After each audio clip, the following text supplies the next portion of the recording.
Olá, meus amigos, seja bem-vindo mais uma vez ao nosso canal Evangeliza Agora Brasil. E peço a você que não é inscrito no nosso canal Evangeliza Agora Brasil, se inscreva lá, por favor, e compartilhe nos seus grupos do WhatsApp. Você que gosta dos nossos conteúdos, por favor, compartilhe nos seus grupos do WhatsApp, tá bom? Nós vamos gravar um vídeo muito impactante hoje. É um assunto bastante espiritual que vai edificar cada pessoa que vai ver este vídeo. Então se inscreva em nosso canal, compartilhe nos seus grupos do WhatsApp, tá bom? Você que é pastor de uma igreja, compartilhe nos grupos da igreja, do grupo da sua igreja. Você que é um pregador, um obreiro, um cantor, professor de escola dominical, você que é um líder de mocidade, faz parte do departamento agente de missões, do departamento de missões, do departamento de mocidade, departamento de escola dominical, por favor, compartilhe, por favor, esse vídeo, é impactante que nós vamos gravar hoje, tá bom? Compartilhe nos seus grupos do WhatsApp, também no Instagram, se for possível. Nosso canal ainda é novo, né? Nosso canal ainda é novo, tem poucas inscrições. Eu preciso de muitas inscrições. Eu creio que um dia eu vou bater uma meta, quem sabe de 500 mil ou 1 milhão. Eu creio nisso.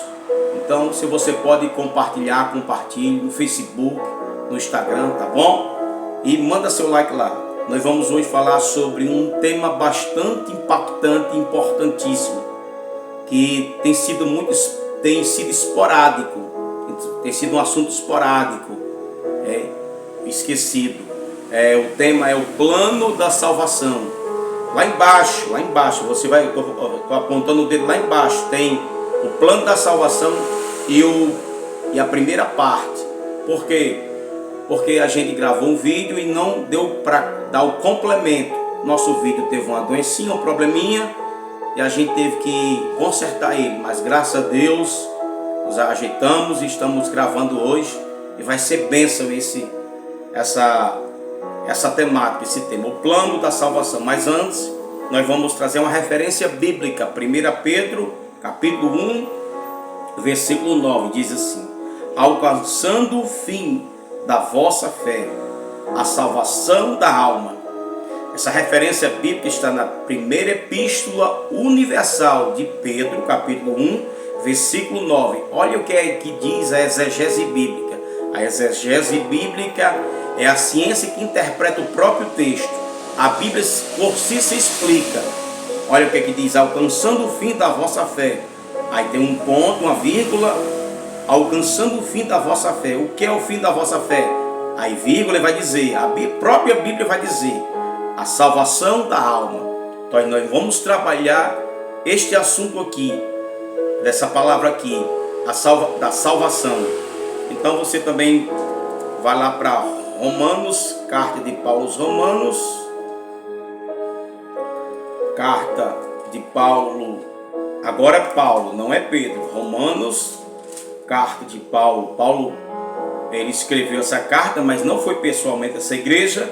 Carta de Paulo aos Romanos, capítulo 4, versículo 25, diz assim: qual por nossos pecados foi entregue e ressuscitou para nossa justificação. Vou ler de novo a partícula desse versículo.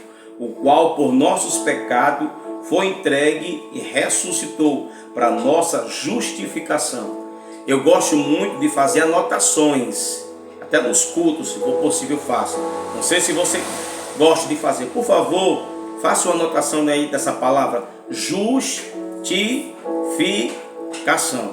Então hoje nós vamos falar sobre o plano da salvação, a segunda parte.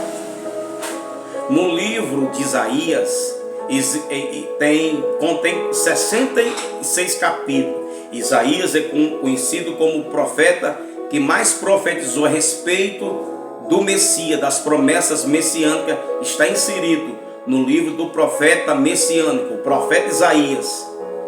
E tem 66 capítulos. O livro de Isaías é dividido do capítulo 1 até o capítulo 40 e do 41 até o 66. Então são divididos.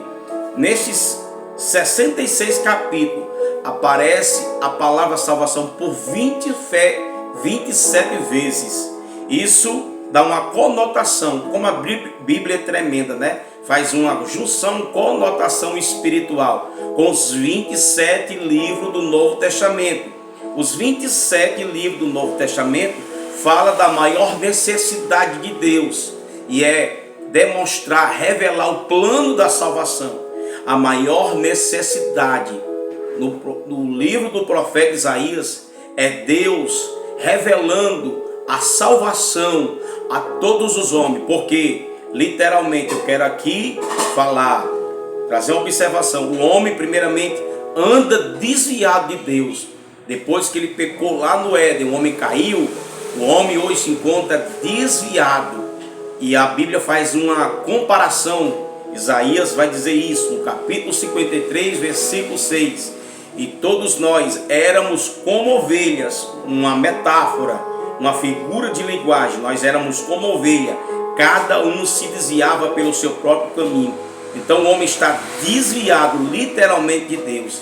E a necessidade de Deus é salvar, revelar o plano da salvação a todos os homens. Nenhum homem, por mais que ele seja o maior pecador, o homem mais abominável, o homem mais rebelde, de maior rebelião contra Deus, o homem mais terrível, o homem do coração mais duro que há na face da terra, todos estão inclusos no plano da salvação. Ninguém está fora do plano salvífico, não.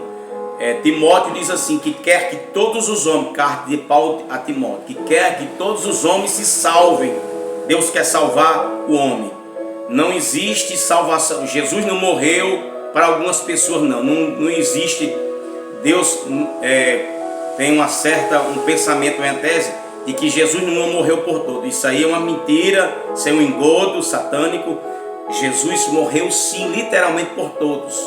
Que quer que todos os homens, diz a Bíblia, se salvem e cheguem ao conhecimento da verdade. Então a salvação é a pressa de Deus, é a urgência de Deus. A salvação é o já de Deus.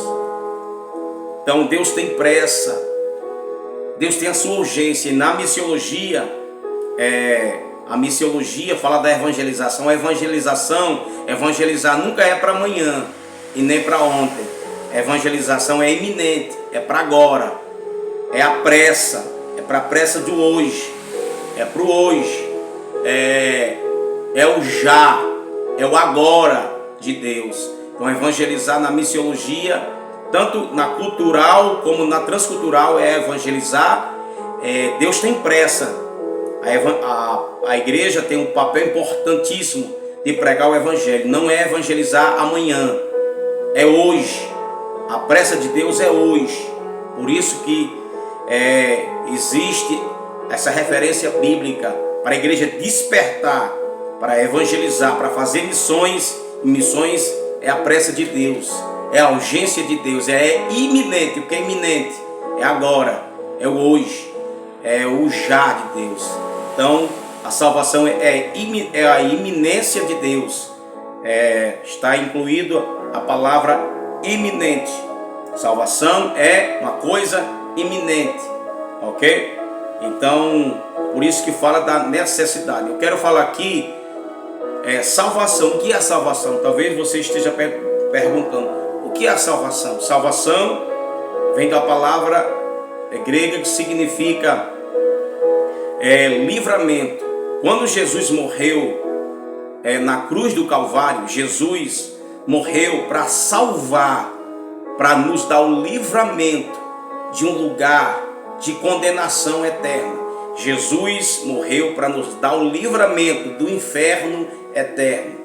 Jesus morreu para a salvação, para livrar nós, para não irmos, para nos escapar do inferno eterno. O inferno é um lugar de tormento, é um lugar de labareda, é um lugar onde o fogo nunca se acaba, onde o bicho nunca morre. Fogo é eterno, as chamas são eternas. O inferno é um lugar terrível. Por isso que Deus tem a pressa de salvar o homem, para não fazer com que o homem chegue a esse lugar. Por isso que Jesus morreu na cruz do Calvário, para livrar, para dar o livramento deste lugar de dor, de pranto, de choro, de angústia, de desespero. O lugar é um lugar de gritos, é um lugar horripilante, é um lugar de medo, é um lugar de pânico, é um lugar de desespero das pessoas que já estão lá. Por isso que Deus, salvação é livramento, tá bom? Salvação é o livramento. Na cruz do Calvário Jesus livrou, e você precisa dessa eterna salvação. Você precisa do escape, e o escape é Cristo. O escape é você se voltar para Cristo. Eu vou dar uma ilustração aqui. Salvação, eu vou dar uma ilustração aqui sobre livramento. Eu vi no telejornal de uma emissora de uma reportagem que falava de afogamento, de salva-vida, de como era o perigo de certas praias litorâneas do Brasil, de como é que ficava o salva-vida para salvar as pessoas que estavam morrendo afogadas. E passou lá o vídeo na televisão, a mulher morrendo afogada, ela subia e descia, porque quando a pessoa está desesperada, morrendo afogada, ela tem que se levantar e baixar. Então ali o vídeo viu, o salva-vida viu, e foram lá e tiraram aquela mulher. Então isso foi um livramento, isso foi uma salvação. Mas essa salvação, para chegar, houve um bote salva-vidas. O bote salva-vidas. Os salva-vidas pegaram um bote e foram até essa mulher. Do mesmo jeito, Deus quer nos instrumentalizar, porque nós somos o barco para ir com a mão aos pecadores perdidos, que estão morrendo afogados, precisa de livramento. Salvação é livramento. O homem está afogando, e quando o homem está afogando os seus pecados, ele está indo para o inferno. E a igreja precisa ser o barco, um bote salva-vidas. Reinaldo Bonco, o evangelista alemão, disse: a igreja não é um barco de prazer, é um bote salva-vidas. Então o mundo precisa da igreja, precisa dos botes salva-vidas para ir lá e dar mão para aqueles que estão afogando no mar deste mundo. Amém? Então veja aí esse assunto sobre a maior necessidade. Então salvação é livramento. Nós vamos falar agora sobre, no meio da salvação, no assunto da salvação, nós vamos falar sobre a doutrina sobre o pecado. Nós vamos falar sobre a universalidade do pecado. O pecado entra no mundo, capítulo 5, versículo 12 de Romanos. O pecado entrou no mundo, e quando o pecado entra no mundo, veio a morte, e a morte passou todos os homens. Existe uma condenação, uma sentença condenatória. Nós não íamos morrer se o homem não pecasse. Nós íamos comer, viver comendo do fruto da vida. Nós íamos ter vida eterna. Perguntaram a Billy Graham, o que é vida eterna? Vida eterna é vida para todo sempre. Você imagina aí salvação. Você vai para o céu, para as mansões celestiais, e você vai ter milhões e milhões de anos lá. Você vai viver, e bilhões e bilhões, e trilhões e trilhões, e quilhões, e assim sucessivamente. Você imagina, você está no lugar que você nunca vai, porque a alma, ela tem um estado eterno. A alma não morre, ela é invisível. Corpo, matéria morre aqui na terra. Então o homem vai viver pelos séculos dos séculos. Está no lugar, milhões e bilhões e trilhões e quilhões. Você imagina aí estar no lugar e nunca morrer. É o estado eterno da alma. Então é esse assunto que eu quero abordar aqui. Sobre existe essa sentença condenatória. O homem agora não ia morrer por causa do pecado, veio a morte. Nós não íamos morrer, íamos viver eternamente. Mas Jesus, quando morreu na cruz, restituiu Veja bem, Jesus, quando morreu na cruz do Calvário, restituiu muitas coisas que o homem perdeu lá no Éden. O homem tinha uma comunhão plena, o homem nunca ia morrer, nunca ia adoecer, não ia ter fadiga. Tudo isso Jesus restituiu na cruz do Calvário. Agora o homem pode ter vida eterna se ele vir para Cristo. A Bíblia diz que ele tem vida eterna na hora, ele recebe a salvação na hora. Então Jesus restituiu a vida eterna. Então sobre o homem existe esse peso condenatório, essa sentença condenatória. Quando eu era criança, eu tinha medo da morte. Então, já como criança, eu sentia uma sentença condenatória, por causa que o pecado é uma consequência do pecado, a morte. Então a morte traz medo, traz pânico. E as pessoas têm, quando fala desse assunto, um sai por aqui, outro sai por acolá, né? Fala em qualquer assunto, fala em política, fala em jogo, fala em outra coisa, em assunto, mas não fala sobre a morte, porque a morte é uma sentença por causa do pecado, é um aguilhão que tem o homem e pesa essa sentença. As pessoas, se ela for pensar na morte, ela vai endoidar. Então existe esse medo de morrer, existe esse pânico, porque as pessoas têm medo de morrer, porque não tem certeza da salvação. Jesus dá certeza de salvação para o homem. Mesmo que o homem morra, Jesus disse lá em João 11:25, eu sou a ressurreição e a vida. Quem crê em mim, ainda que esteja morto, viverá. Porém, os epicureus da Grécia não creem em vida após túmulo e nem ressurreição. Mas nós cremos em vida após túmulo, nós cremos em outra vida e cremos em ressurreição. Então Jesus morreu para trazer a salvação. E Jesus pode dar certeza de salvação. É só você arrepender dos seus pecados e crer em Jesus como seu único e suficiente Salvador. Então o pecado traz essa sentença. As pessoas têm quando fala da morte, existe esse medo. Tem pessoas que têm medo, não, tem pânico quando fala desse assunto. Gela, a morte, ela traz uma frieza, gela um ser humano. Então existe essa sentença condenatória por causa que é uma consequência do pecado. Isso se chama a sentença condenatória. Romanos 5, versículo 12. A universalidade do pecado. O pecado entra no mundo. Quando o pecado entra no mundo, começa a infectar o mundo. O pecado se torna universal. O estado dele é universal. Já não é mais local. Já não ficou mais no Éden. O pecado proliferou como o Covid, como um rio. Um rio, quando alguém joga um lixo tóxico dentro do rio, o que é que vai acontecer com um lixo tóxico jogado dentro do rio? Vai contaminar todo esse rio. Na época do Covid, eu creio que você se lembra do Covid-19, da pandemia, é justamente o pecado se prolifera até hoje. Ele não para de proliferar. O pecado proliferou como a Covid. Se você se lembra como a Covid, a pandemia contagiou, infectou muitas pessoas. Um pecado infectou toda a raça humana. Então, o estado do pecado veio ser universal. Já não é mais no Éden. Já não é só no continente asiático, ali no Oriente Médio. O pecado não é nacional, internacional. O pecado tem agora a sua universalidade. Se tornou universal. Mas a Bíblia diz, aonde abundou o pecado, superabundou a graça de Deus. Por mais que um lugar que tenha pecado, a graça de Deus ela vai superabundar. Então, o pecado, ele se tornou universal. O pecado é uma mazela, é uma miséria para o homem.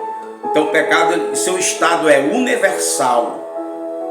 Ele chegou em todos os lugares, em todas as nações, o pecado. Então o pecado tem o seu estado. O estado do pecado agora é universal. Tem a sua peculiaridade. Na sua peculiaridade é universal. Em sua universalidade tornou-se o pecado. Capítulo 3, versículo 23 diz assim, ó: todos pecaram e destituídos estão da glória de Deus. Todos pecaram. A Bíblia diz que todos fala da universalidade do pecado. O pecado tornou-se universal. E quando o pecado entrou no mundo, fez uma barreira. fez um muro. O homem não pode mais ter gozo, comunhão com Deus. Quando o homem pecou, veio a morte espiritual. Existe a morte física, a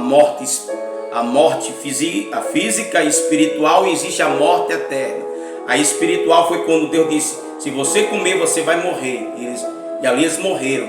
Morte espiritual. O homem está morto em seus delitos e pecados. Capítulo 2 de Efésios, versículo 1 e 2. O homem está morto. O homem não pode ter relacionamento com Deus. O homem não pode falar com Deus. O homem não pode ter comunhão com Deus. O pecado tornou uma barreira. O pecado tornou-se um muro entre o homem e Deus. O homem não pode ter acesso a Deus, a não ser que ele volte para Cristo. Quando Jesus morreu, o véu se rasgou de alto a baixo. O homem pode voltar novamente, ter comunhão com Deus através de Cristo Jesus, seu Filho, que morreu na cruz. Então o pecado é uma barreira, tornou-se universal. O homem não pode mais ter comunhão com Deus. O homem tinha comunhão com Deus lá no Éden, na viração do dia. A Bíblia diz que Deus vinha falar com Adão e Eva, e eles pecaram. Então o pecado se tornou-se universal. Todos pecaram e destituídos, separados estão da glória de Deus. O homem não pode ter a glória de Deus, por causa que o pecado tornou-se uma barreira. Nós vamos falar agora sobre observação aqui. A religião não salva. E vamos trazer alguns tópicos. Primeiro ponto: pecado é errar o alvo. No hebraico, quando Adão pecou, quando o pai da raça humana pecou, nosso pai, toda vida que o homem peca, ele peca em Adão.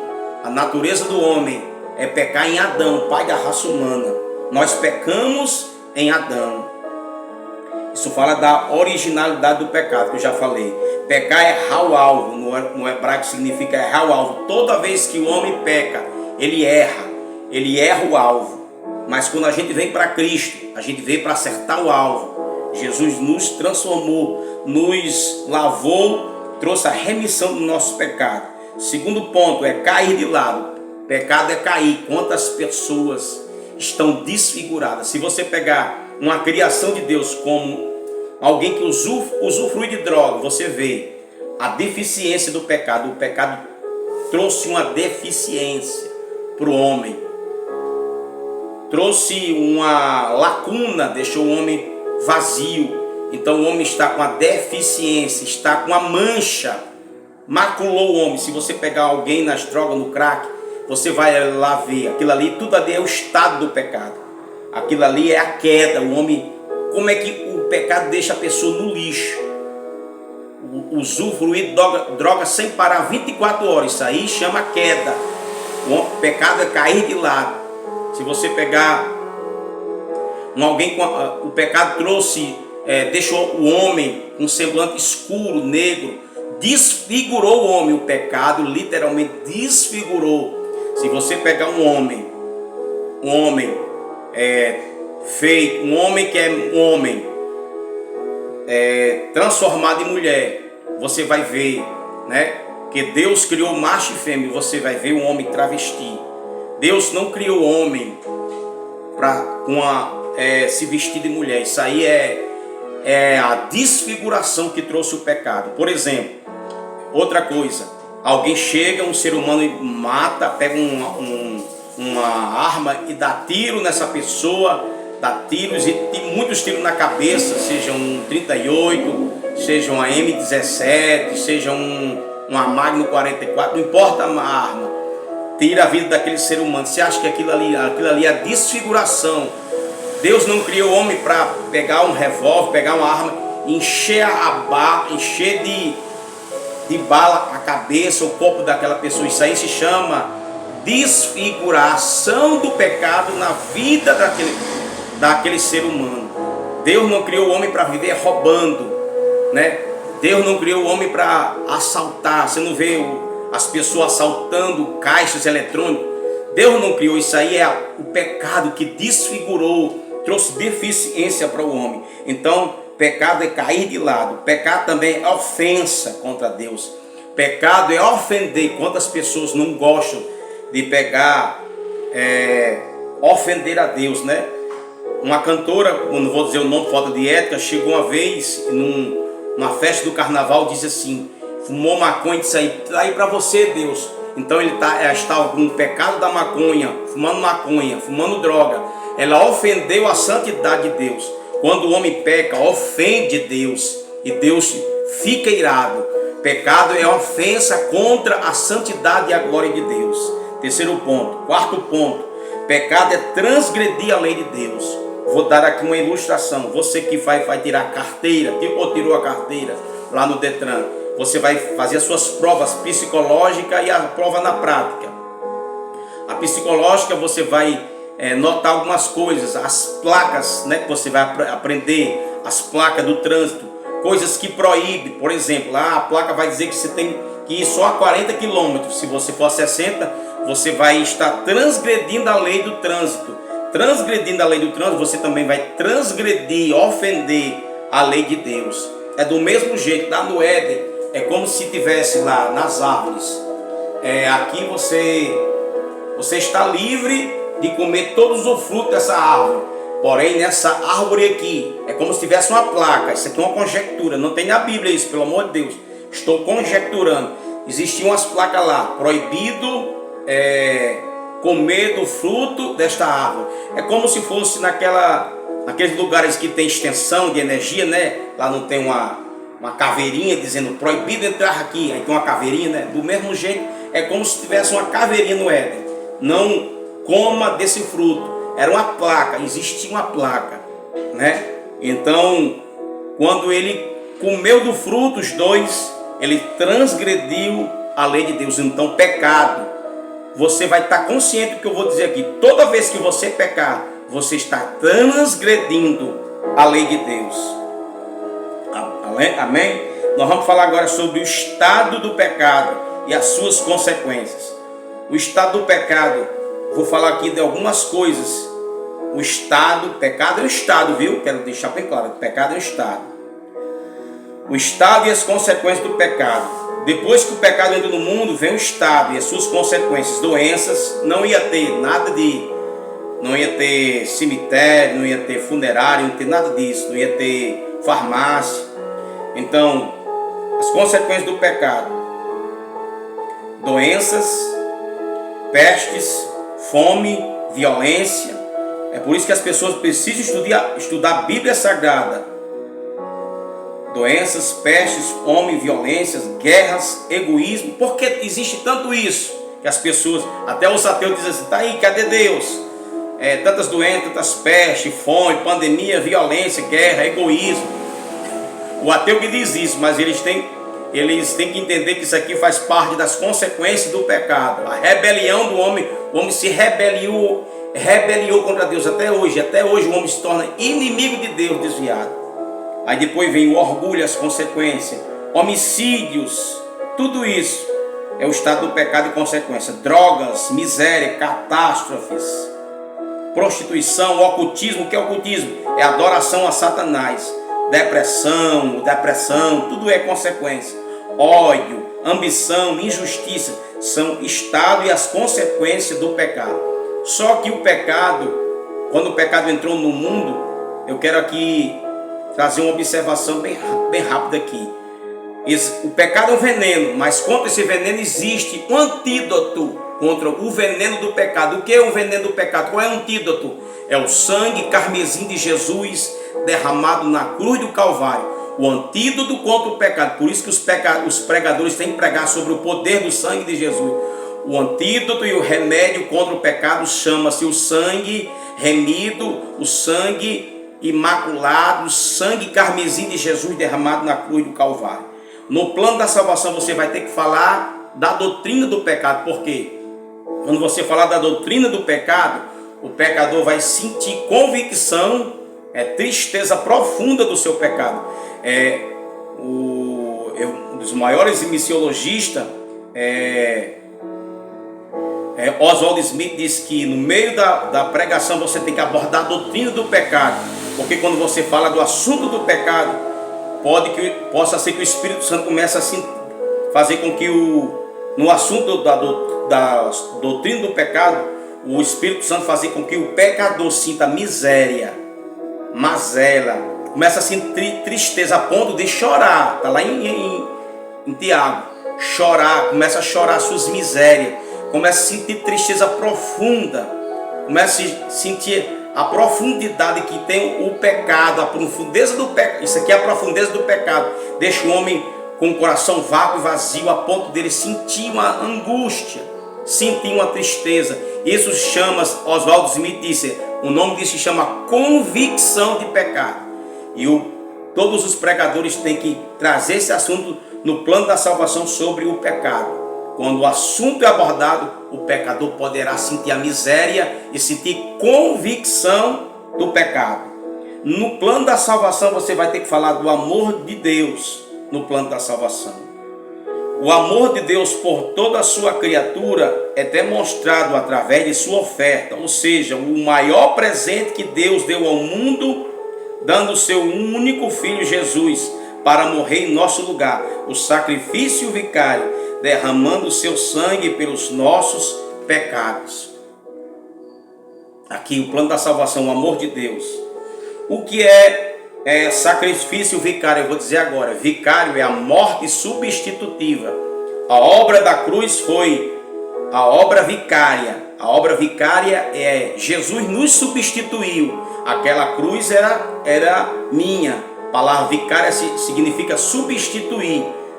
Jesus substituiu, tomou aquela cruz era sua. No Velho Testamento existia a doutrina, existia a expiação do pecado, que eu vou falar já aqui sobre a expiação. Expiava, o sumo sacerdote ia e pegava um bode emissário, um cordeiro, e ali fazia um sacrifício uma vez por ano. O nome disso se chama expiação, expiava o pecado do povo. Sabe o que ele fazia? Ele colocava a mão, ele substitui, para substituir o pecado, para não o pecado tomar para si, ele pegava um cordeiro emissário, um bode emissário, um cordeiro, e ali colocava as mãos. E quando colocava a mão, o bode era o seu substituto, ele era substituído no lugar do sacerdote. Os pecados eram transferidos para o cordeiro. Então o cordeiro estava sendo a substituição no lugar do sumo sacerdote. Os pecados estavam sendo transferidos quando ele colocava a mão na cabeça do cordeiro e o cordeiro recebia. O cordeiro era agora o substituto no lugar do sumo sacerdote. O sumo sacerdote orava e transferia aqueles pecados que ele orava do povo, transferia para o cordeiro, que agora era o substituto. Então aí se chama um ato vicário. Então Jesus fez isso por você. Ele morreu naquela cruz, na obra vicária, na obra substitutiva. Aquela cruz era minha, era sua, era nossa. Mas Jesus morreu em morte substitutiva, morte vicária. No amor de Deus, no plano do amor de Deus, nós vamos falar sobre algumas evidências do amor de Deus. Isso aqui é tremendo. O amor de Deus é incondicional. Primeiro, o amor de Deus é incondicional. O amor de Deus é insubstituível. O amor de Deus é irrevogável. O amor de Deus é incondicional, é insubstituível, é irrevogável, é imensurável, é infalível, é imutável, é extenso. O amor de Deus é incalculável. O amor de Deus é singular. O que é singular? Que não existe um amor igual a esse. Se chama singular, é a sua singularidade. O amor de Deus é singular, quer dizer ímpar. Não existe amor igual ao amor de Deus. E o amor de Deus é perfeito. Amém? Nós vamos falar agora sobre o assunto da redenção, da expiação. No plano da salvação, nós vamos falar sobre a expiação, ok? A expiação. Redenção, expiação no contexto religioso. Vou falar desses dois assuntos. No plano da salvação tem que falar da expiação e redenção. É totalmente uma coisa diferente da outra. Redenção e expiação no contexto religioso são termos relacionados com as suas nuances diferentes. A expiação, em termos bíblicos, refere o ato de Cristo para pagar o preço pelos nossos pecados e nos reconciliar com Deus. O termo bíblico refere-se ao pagamento de Cristo pelo nosso pecado. Já a redenção, por sua vez, é o ato de Deus resgatar a humanidade do pecado e da condenação eterna, envolvendo a libertação do poder do pecado e a reconciliação com Deus. Em resumo, aí um parênteses, a expiação é o ato de pagar a dívida. Você tem uma dívida, eu tenho uma dívida, todo homem tem uma dívida com Deus. A expiação é o ato de pagar a dívida. A dívida, só quem pode pagar é o sangue de Jesus. Não tem dinheiro, não tem recurso que pague essa dívida que o homem deve a Deus. A expiação é o ato de pagar a dívida, enquanto a redenção é o resultado final. Enquanto a redenção é o resultado final, a libertação e a reconciliação. Expiação. Vamos falar agora sobre a expiação. A expiação. A expiação, principalmente no contexto cristão, é frequentemente associado à obra de Jesus Cristo na cruz. Ela envolve o sacrifício de Cristo para atenuar a ira de Deus contra o pecado. Essa palavra atenuar aqui me chama bastante atenção. A palavra atenuar, vou parafrasear aqui, atenuar, uma tese de um teólogo, isso aqui não está na Bíblia. Um teólogo diz assim, que quando Deus se ira, e às vezes se ira de uma forma tanto, por causa que o pecado vem se proliferando, e quando se prolifera, entra nas narinas de Deus. Quando Deus pensa em fulminar e matar o homem, ele olha para seu filho, crucificado com pregos, com coroa de espinho na cabeça, com a sua cabeça ensanguentada, cheio de hematomas, numa cruz, na cruz, numa maldição, no lugar maldito, seu filho cheio de sangue, seu filho recebendo martírio, moído. Quando Deus olha para o seu filho, ele para, ele atenua. Então é como fosse atenuar a ira de Deus. Isso aqui eu gostei dessa tese desse teólogo, mas isso não está na Bíblia, é uma tese. Quando Deus pensa em matar e destruir o homem por causa da proliferação do pecado, ele para, ele olha para Jesus e dá uma parada, vê Jesus, vê o retrato do seu filho no Calvário, na cruz. Irmão, isso é tremendo, que coisa, glória a Deus por isso. Então, para atenuar a ira de Deus contra o pecado humano, permitindo a reconciliação com Deus e o homem, a expiação, por ser vista, é o pagamento da dívida. É o pagamento da dívida que a humanidade não pode pagar por si mesmo.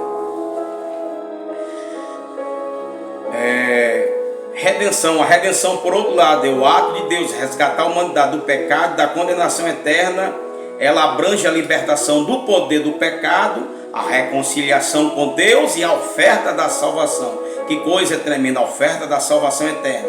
A redenção, portanto, é o resultado final do processo da expiação. Resultado final do processo da expiação. A consequência da obra redentora de Cristo. A diferença agora, embora intimamente relacionada à expiação e à redenção não são a mesma coisa. A expiação é o ato, é o sacrifício, é o pagamento da dívida. Vou ler de novo. A diferença. Embora intimamente relacionada, a expiação e a redenção não são a mesma coisa.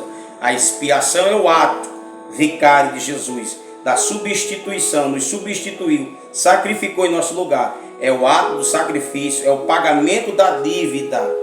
A redenção é o resultado. A redenção é resultado. É a libertação, é a reconciliação. A expiação é o meio, né? A expiação é o meio. A redenção é o fim.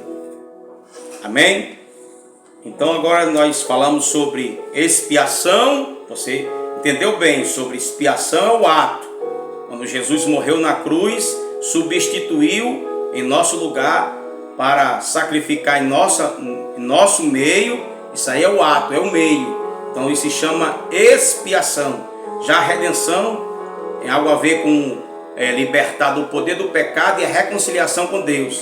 Reconciliação com Deus. Capítulo 5 Coríntios Versículo 5 diz assim: Deus estava em Jesus, reconciliando consigo o mundo. Então a redenção tem algo a ver com poder libertar o homem do poder do pecado e a reconciliação, que faz parte da doutrina, a reconciliação. Amém? Nós vamos aqui agora falar sobre, no meio da redenção, nós vamos falar sobre a justificação, tá bom? Vamos falar sobre a justificação. A justificação é o processo de salvação, é uma das doutrinas centrais do cristianismo, envolve etapas que demonstram o profundo amor de Deus pela humanidade. O processo da salvação, né? Está falando aqui. O processo de salvação é uma das doutrinas centrais do cristianismo, envolve etapas que demonstram o profundo amor de Deus pela humanidade. A justificação faz parte da doutrina. A justificação é o ato qual Deus declara justo o pecador que crê em Jesus Cristo. A justificação, eu vou explicar aqui, ó. A justificação é uma declaração. Jesus nos declarou inocente.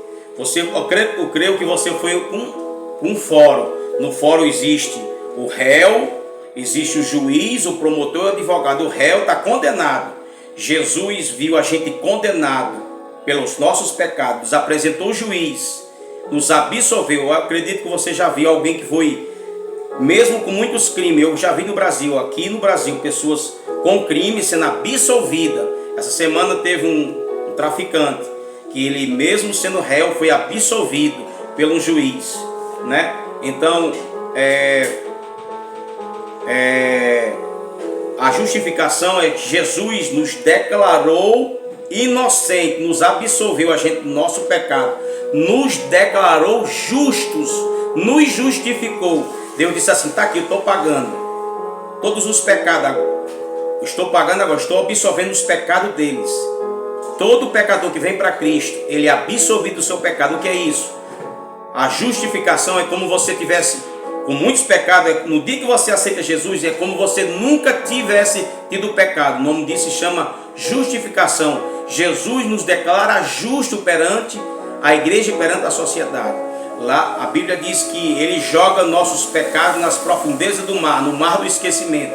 E um pastor pegou esse texto e fez uma ilustração muito bonita. Deus colocou lá, ele fez assim uma ilustração. Deus colocou lá no capítulo 7 de Miqueias, né? Ele jogou nossos pecados no mar do esquecimento, em Miqueias capítulo 7, versículo 21. E lá o pastor fez uma ilustração. Lá Deus colocou uma placa lá: proibido o diabo pescar aqui. Que coisa tremenda, né? Então você, perante o seu patrão, perante a sua sociedade, por mais que você fez alguma coisa que eles vão acusar você, você pode dizer: eu sou agora declarado justo. Jesus foi o seu advogado. Ele absolveu nossos pecados. É como nós não tivéssemos tido nunca pecado. O nome disso se chama a justificação, né? E o papel do Espírito Santo, né? No meio da justificação, vou já falar, tá bom? Nós vamos falar agora sobre a regeneração, mas antes de falar da regeneração, nós vamos falar sobre 3 pontos, 3 coisas importantes que o homem precisa. Tem a parte de Deus, Deus já fez a sua parte. Não existe esse negócio que o homem não tem que participar, porque o homem está morto em delitos e pecados. Existem 3 coisas que o homem tem, que Deus não tira nunca dele: a faculdade de inteligência. O homem pensa, o homem tem vontade e o homem tem emoção. Vou ler agora capítulo 15 para tirar esse pensamento errôneo. Não quero saber nem de teólogo A nem de teólogo B. Não existe esse negócio que o homem está morto de delitos e pecados e não pode vir para Deus. Pode vir sim. Capítulo 15, versículo de número versículo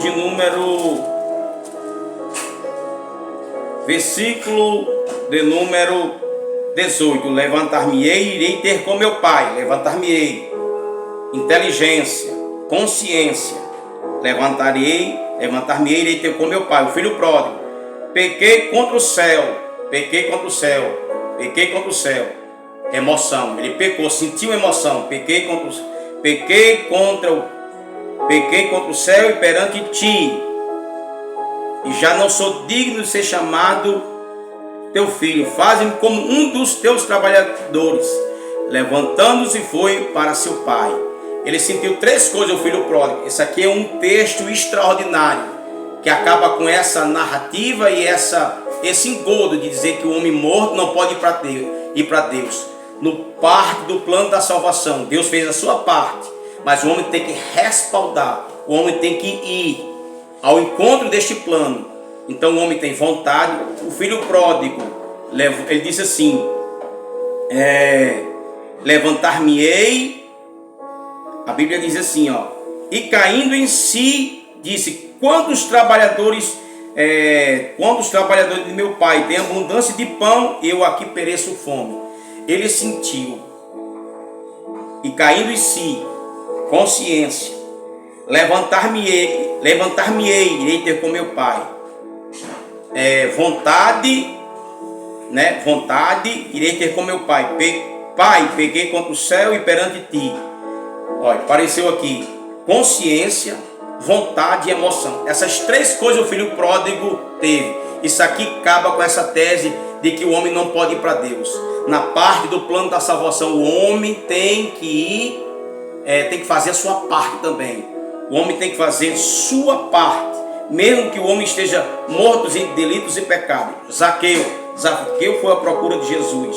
Três coisas o homem tem que fazer sua parte. Três coisas importantes que o homem tem que fazer. Quando ele vai receber o plano da salvação, ele vai receber o plano da salvação. Primeiro, arrependimento. Primeira coisa que o homem vai ter que fazer, arrependimento. Arrependimento vem da palavra metanoia. Metanoia vem de uma palavra grega. É de um líder que lidera soldados. Um líder romano lidera seu soldado, como se fosse um comandante que comanda o seu soldado. E quando ele vai marchar, ele diz assim: metanoia, metanoia, mude de caminho. Aí mude de direção, dá meia volta. Então arrependimento é mudar de vida, arrependimento é mudar de caminho. Ele diz metanoia, é mudar de direção. Quem usava droga muda de caminho, já não usa mais droga. Quem mentia muda de caminho, já não mente mais. Quem roubava muda de caminho, já não rouba mais. Metanoia é mudar de caminho. As pessoas estão caminhando para um abismo e precisam se arrepender, para o abismo eterno. Então, metanoia é mudar de direção, mudar de caminho. Quando o homem mudar de caminho, mudar o caminho do seu pecado, da sua pecaminosidade.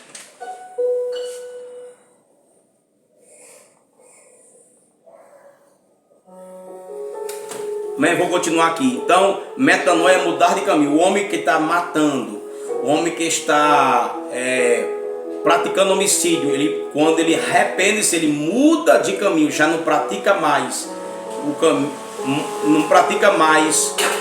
a prática do homicídio. Quem fuma, quem é viciado em álcool, viciado em droga, ele está no caminho, aí ele muda de caminho, já não vai ser mais viciado no álcool, nem na bebida, nem na prostituição.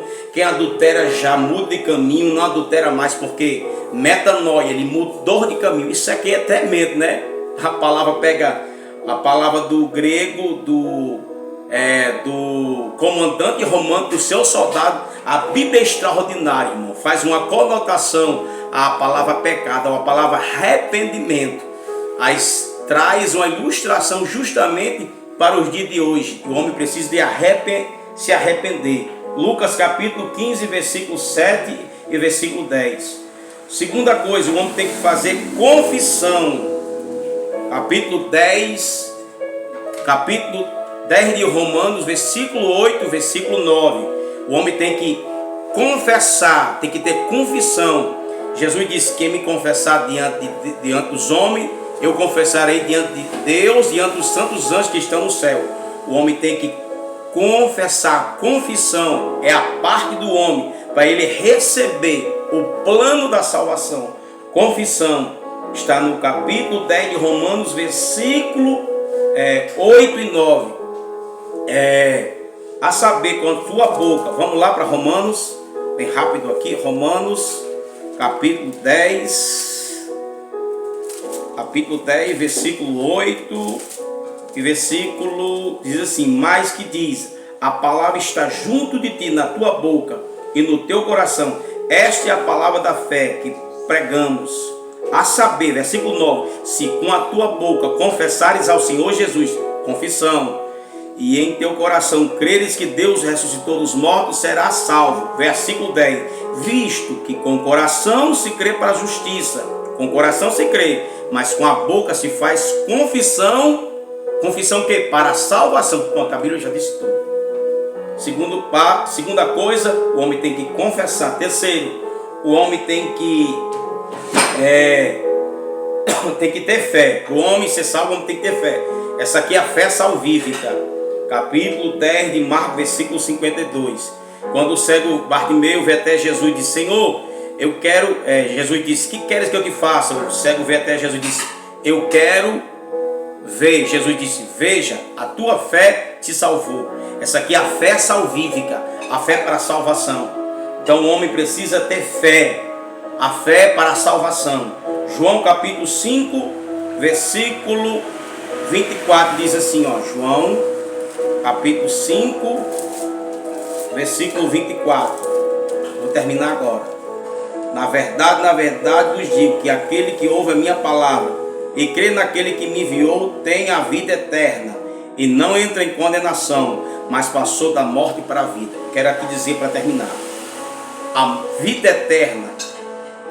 eterna, literalmente, você já flui. Quando você aceita Jesus, Jesus disse àquela mulher samaritana: quem tomar dessa água vai voltar a ter sede, mas quem tomar da água que eu der, fará jorrar para a vida eterna. Irmão, literalmente, eu estou dizendo uma coisa bíblica, quando você aceita Jesus, você tem vida eterna, já flui a vida eterna, como água que jorra dentro de você, como um rio.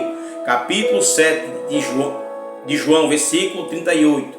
Crê em mim, como diz as Escrituras, rios de água viva fluirão do seu ventre. Irmão, a vida eterna já flui, eu sinto. Irmão, você pode também, flui dentro de você, você sente já a vida eterna impactando dentro de você. A regeneração, para me terminar, vamos falar sobre a regeneração. A regeneração é um ato interno, poderoso, uma obra realizada pelo Espírito Santo, que transforma a vida do salvo. É a própria natureza de Deus que mora ou habita na vida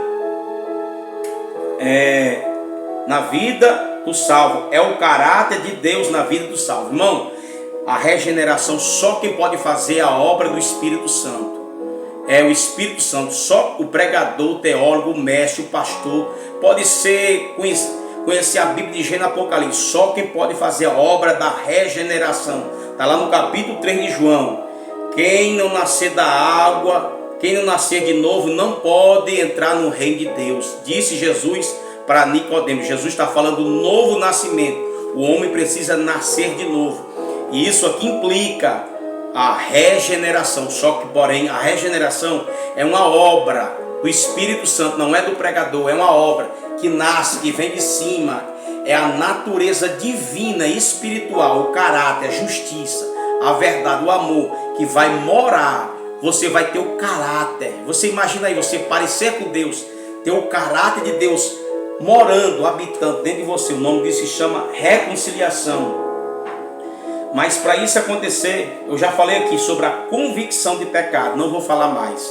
Então aqui encerra falando da regeneração, a natureza de Deus morando dentro da pessoa. Receba essa palavra simples, objetiva, tá bom? Em nome de Jesus, se inscreva no nosso canal, faça com que esse vídeo, o plano da salvação, segunda parte, vá bem longe. Nós falamos sobre a parte do homem, o homem tem que fazer a sua parte.